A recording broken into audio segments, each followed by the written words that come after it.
वहीं राजधानी लखनऊ में बैठक के बाद विद्युत कर्मचारी संयुक्त संघर्ष समिति ने 22 जून को बिजली महापंचायत करने का ऐलान किया है। इसमें देश भर के किसानों और उपभोक्ताओं के संगठन सम्मिलित होंगे। साथ ही संघर्ष समिति ने बताया कि बिजली महापंचायत का ऐलान होते ही कई संगठनों ने संघर्ष समिति से संपर्क किया है।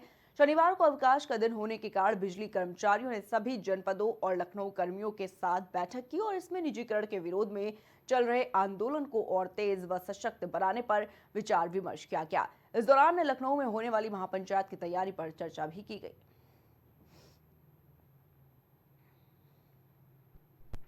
वहीं दिल्ली की मुख्यमंत्री रेखा गुप्ता को जान से मारने की धमकी देने वाले शख्स को गाजियाबाद और दिल्ली पुलिस की संयुक्त टीम ने गिरफ्तार कर लिया है। आरोपी की पहचान श्लोक त्रिपाठी के रूप में हुई, जिसे गाजियाबाद के कोतवाली इलाके से हिरासत में लिया गया। दिल्ली पुलिस ने श्लोक त्रिपाठी को अपनी कस्टडी में लेकर पूछताछ शुरू कर दी। पुलिस की प्रारंभिक जांच में सामने आया है कि श्लोक त्रिपाठी ने शराब के नशे में मुख्यमंत्री को धमकी भरा फोन किया था। ये कॉल एक ऐसे सिम कार्ड से की गई थी जो गोरखपुर के पते पर रजिस्टर्ड है और आरोपी के रिश्तेदार के नाम पर था। धमकी भरे कॉल की लोकेशन गाजियाबाद के पंचवटी थाना कोतवाली क्षेत्र में ट्रेस की गई, जिसके आधार पर पुलिस ने त्वरित कार्रवाई करते हुए आरोपी को गिरफ्तार किया। दिल्ली पुलिस के उत्तर पश्चिम जिले के स्पेशल स्टाफ की टीम ने गाजियाबाद पुलिस के सहयोग से इस ऑपरेशन को अंजाम दिया। जांच में यह भी पता चला है कि श्लोक त्रिपाठी का अपनी पत्नी के साथ विवाद चल रहा था, जिसके चलते उसने नशे की हालत में यह कदम उठाया। दिल्ली पुलिस ने आरोपी को हिरासत में लेकर मामले की गहन जांच शुरू की है। पुलिस ये पता लगाने की कोशिश कर रही है कि क्या इस धमकी के पीछे कोई अन्य मकसद था या केवल नशे में की गई हरकत थी। वहीं गाजियाबाद पुलिस ने भी इस मामले में दिल्ली पुलिस को पूर्ण सहयोग प्रदान किया है। दिल्ली की मुख्यमंत्री रेखा गुप्ता को जान से मारने की धमकी देने वाले शख्स को गाजियाबाद और दिल्ली पुलिस की संयुक्त टीम ने किया गिरफ्तार। आरोपी की पहचान त्रिलोक त्रिपाठी के रूप में हुई है। जिला गाजियाबाद के कोतवाली इलाके से हिरासत में लिया गया है।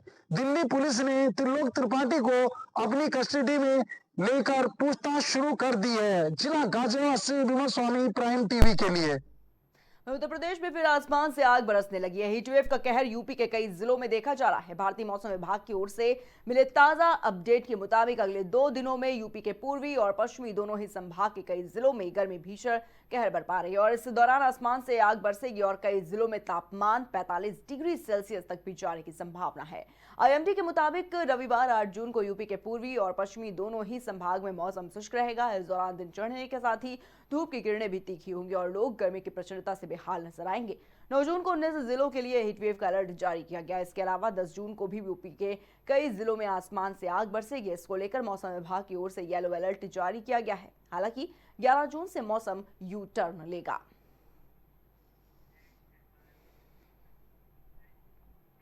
राजधानी लखनऊ के 5 स्टार होटल सेंट्रम में रविवार यानी कि आज क्रिकेटर रिंकू सिंह और सपा सांसद प्रिया सरोज के रिंग सेरेमनी होगी। इसमें 300 से अधिक वीवीआईपी गेस्ट शामिल होंगे।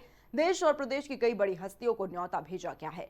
क्रिकेट और राजनीति जगत की दोनों चर्चित हस्तियों की रिंग सेरेमनी में सपा मुखिया अखिलेश यादव, सांसद डिंपल यादव और जया बच्चन जैसे बड़े नाम शामिल हैं। इनको न्योता भेजा गया है और इसके अलावा सांसद इकरा हसन और कई केंद्रीय मंत्रियों को भी जो न्योता है वो भेजा गया। साथ ही आज होने वाली सगाई से पहले ही रिंकू का परिवार अलीगढ़ के महुआ खेड़ा स्थित 3.5 करोड़ रुपए के बंगले में आ गया और इस बंगले को रिंकू सिंह ने खरीदा था। बंगले में माता पिता, बहन के अलावा भाई भी रह रहे हैं। शादी के बाद सांसद प्रिया सरोज इसी आलीशान बंगले में आएंगी। वहीं देश में कोरोना वायरस के मामले तेजी से बढ़ रहे हैं। स्वास्थ्य विभाग के मुताबिक पिछले 20 दिनों में केसों की जो संख्या है वो 58 गुना बढ़ गई है। 16 मई को देश भर में कोविड के 93 एक्टिव केसेस सामने आए थे, जिनकी जो संख्या है वो अब 5364 पहुंच गई है। बात करें कोरोना 29 राज्यों और केंद्र शासित प्रदेशों में भी फैल गया। बीते 24 घंटे में 500 नए मामले जो हैं कोविड केसेस के वो सामने आए। केरल में सबसे ज्यादा 1669 जो मामले हैं वो देखेंगे और इसके बाद गुजरात में 615, पश्चिम बंगाल में 596, दिल्ली में 592, महाराष्ट्र में 548 एक्टिव केसेस देखे गए हैं। जबकि कोरोना के नए वेरिएंट से जनवरी से अब तक 55 मौतें भी हो चुकी हैं। इनमें से 53 की मौत 15 दिनों में हुई। गुरुवार को दिल्ली में कोविड से 2 और मौतें दर्ज की गई और इनमें एक 5 महीने का बच्चा भी शामिल है। वहीं केरल में 2, कर्नाटक और पंजाब में एक मौत हुई है। महाराष्ट्र में सबसे ज्यादा 17 मरीजों ने जान गंवाई। इस खास बुलेटिन में फिलहाल इतना ही। देश और दुनिया की तमाम बड़ी खबरों को देखने के लिए आप देखते रहिए प्राइम टीवी।